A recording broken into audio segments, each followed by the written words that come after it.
पाहणी करताय, काय परिस्थिती आढावा? नाही, आता हे संकटच आहे, ज्याला आपण महाप्रलय म्हणू, ह्याच्यापेक्षा वेगळं काही नाही. महाप्रलय ह्याच्यापेक्षा वेगळा काय असू शकत नाही. आणि हा अपघात आहे. तरी तुमच्या लक्षात असेल 2016 पूर्वी ज्यावेळेस आम्ही शिवजल क्रांती केली नव्हती, त्यावेळेस हा प्रवाह जो होता सगळी चिलारीनं गच्च भरलेलं होतं. ती परिस्थिती जर आज असती तर तुम्हाला ही गावंसुद्धा दिसली नसती. आम्ही त्यावेळेस कमीत कमी 10 ते 15 किलोमीटर 20 फूट खोल आणि 50 मीटर रुंद अशा पद्धतीचा गाळ काढून चिलारी तोडून हे नद्याचे पूर्ण प्रवाहित केले. त्याच्यामुळं तरी आज तुम्हाला ही परिस्थिती जी काय कंट्रोलमध्ये आहे ती त्याच्यामुळं दिसते. हा एक वेगळा भाग. आज नद्या नालं सगळीकडेच भरले. आज महाराष्ट्रभर पूर्ण प्रचंड पाऊस आहे, अतिवृष्टी आहे, सगळी पिकं तरी गेलेली आहेत. आणि मला वाटतं काही लोक आम्ही बघतोय वस्त्यावरची, वाड्यावरची आज अंगाच्या कपड्यांनीशी बाहेर आले आहेत. मग त्यांचं खाण्यापिण्याची भांडी असतील, माल महसूल सगळा काही पाण्यात वाहून गेलेला आहे, चारा वगैरे सगळा. आम्ही शासन तर यांच्या मागं खंबीरपणे उभा आहे. पंचनामे चालू होतील, शासनाची मदत मिळेल ती मिळेल.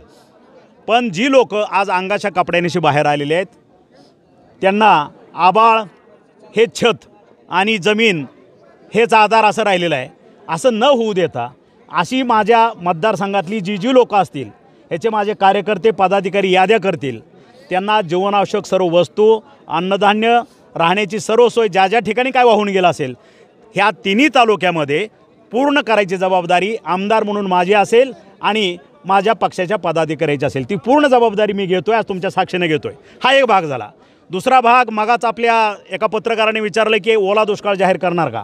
हा तसा धोरणात्मक निर्णय असेल, पण एकंदरीत जर परिस्थिती बघता सर्व पिकं खरीपाची गेली, रब्याच्या पेरण्या अजून होणार नाहीत, अजून मोठं नक्षत्र एक हस्त आहे, त्याच्यात काय होतं हे अजून कुणाला माहीत नाही.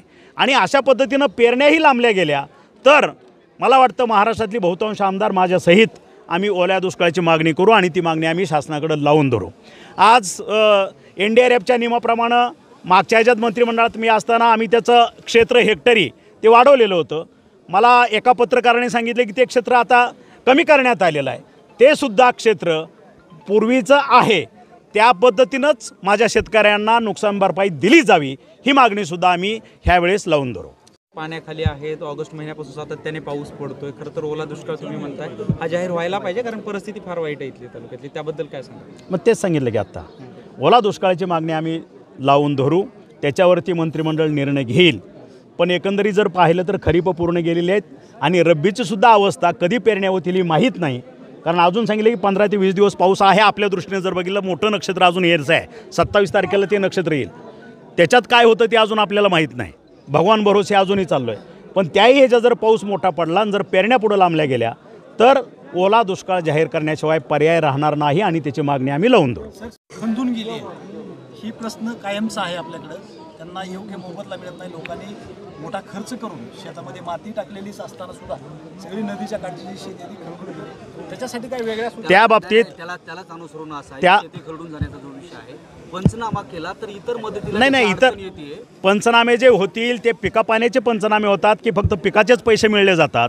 पण नदीकाठच्या ओढ्याच्या कळच्या ज्या जमिनी खरडून गेलेल्या आहेत पूर्ण म्हणजे वाहित जमिनी त्या नापीक झालेल्या आहेत, अशा जमिनीच्या बाबतीत आम्ही मुख्यमंत्री आणि उपमुख्यमंत्र्याकडं ती मागणी लावून धरून त्यासाठी वेगळं काहीतरी अनुदान किंवा वेगळ्या पद्धतीची मदत अशा शेतकऱ्यांना मिळली पाहिजे ही मागणी लावून धरू. झाला मात्र पाझर तलाव फुटल्यानं बी बऱ्याच प्रमाणात मोठं नुकसान झालं. तर या संदर्भात विहिरीही बुजलेल्या आहेत.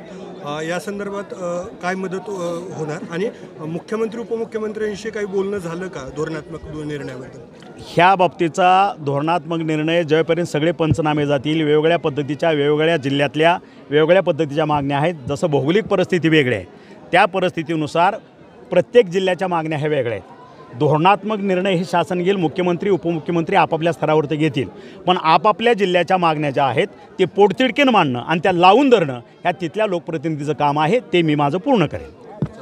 मदत करणार म्हणता सगळ्या ह्याला मतदारसंघात. हो. या मदतीचं स्वरूप कसं असणार आहे? मदतीचं स्वरूप एकंदरीत काय किती लोकांचं आहे, त्यांना त्यांची अवस्था काय आहे आणि जीवनावश्यक वस्तू ते सांगितलं मी. जीवनावश्यक वस्तू त्यांचा जो ढोर जनावर काही वाहून गेलेला असेल, कपडा लता वाहून गेला असेल, खाण्याची भांडी कोंडी जे काय असेल अशा पद्धतीचा आधार देण्याचा त्यांचा संसार परत उभा करून द्यायचा निर्धार माझे पदाधिकाऱ्यांनी आम्ही केलेला आहे. सर शेतकरी